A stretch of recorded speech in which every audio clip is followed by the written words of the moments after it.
Okay, so we're talking about net neutrality.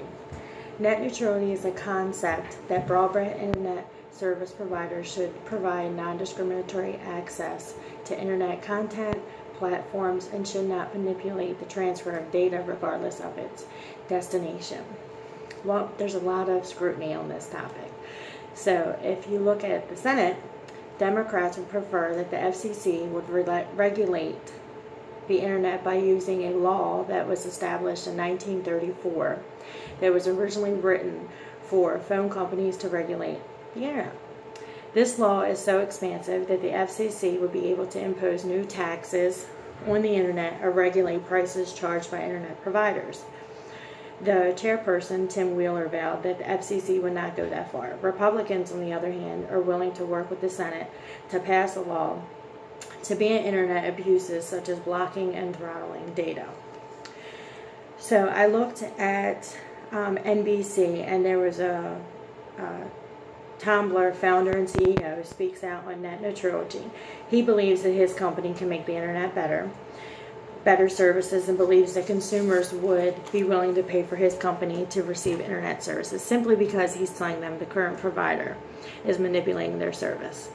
When asked to give examples, all he kept saying was that Comcast was accused of stealing data but couldn't go into how they were doing it, and he just kept trying to persuade the interviewers that his company would be better.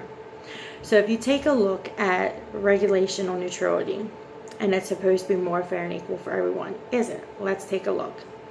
Look at your cable bill. Does your bill look fair to you? Cable companies tell you that it's cheaper to get a bundle package, but can't explain why. The bundle package includes phone, cable, and internet services. Who uses a house phone today? Nobody. If you actually look at the bill, could you determine how much money you're actually spending on the internet? No, you can't.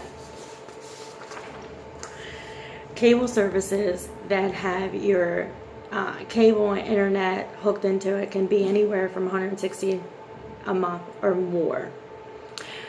So I would say that if the Senate does need to pass a law that at least states that cable companies and broadband companies should tell you how much you're paying for internet services.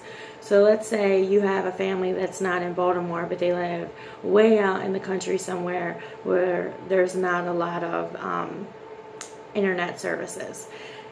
Do you think they pay more to have internet services out there, or would you pay more in the city? Well, I believe that you would have to pay more, so that was discrimination of where the person lived at. So that could be another way that they're manipulating the service.